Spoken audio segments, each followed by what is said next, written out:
पौराणिक कथा के अनुसार एक बार पार्वती स्वरूपा देवी शीतला माता की पृथ्वी पर भ्रमण करने की इच्छा हुई। उन्होंने विचार किया कि इस चराचर जगत में उनकी पूजा कौन करता है, कौन उन्हें मानता है।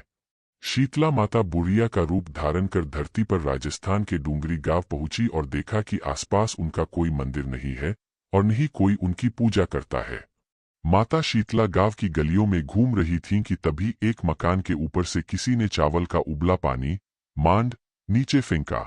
उबलता पानी शीतला माता के ऊपर गिरा, जिससे शीतला माता के शरीर में फफोले छाले पड़ गए। शीतला माता के पूरे शरीर में ताप होने लगा।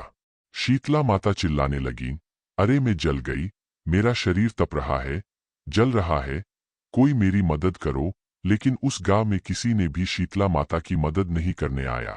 एक कुम्हारन महिला अपने घर के बाहर बैठी थी। उसने देखा कि बूढ़ी काफी जल गई है।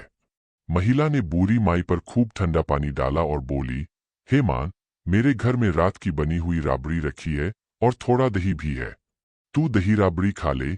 बूढ़ी माई ने ठंडी जुवार के आटे की राबड़ी और दही खाया तो शरीर को ठंडक मिली। महिला की नजर उस बूढ़ी माई के सिर के पीछे पड़ी तो कुम्हारन ने देखा कि एक आंख बालों के अंदर छुपी है। यह देखकर वह कुम्हारन डर के मारे घबराकर भागने लगी।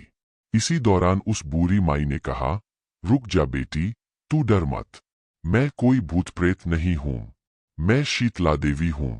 मैं तो इस धरती पर यह देखने आई थी कि मुझे कौन मानता है, कौन मेरी पूजा करता है। इतना कह माता चार भुजा वाली हीरे जवाहरात के आभूषण पहने, सिर पर स्वर्ण मुकुट धारण किए अपने असली रूप में प्रकट हो गईं।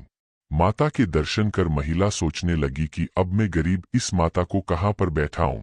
उसने देवी से कहा कि मेरे घर में तो आपको बैठाने तक का स्थान नहीं है, आपकी सेवा कैसे करूं। शीतला माता प्रसन्न होकर उस महिला के घर में खड़े गधे पर बैठ गईं। उन्होंने एक हाथ में झाड़ू तथा दूसरे हाथ में डलिया लेकर महिला के घर की दरिद्रता को झाड़कर डलिया में भरकर फेंक दिया।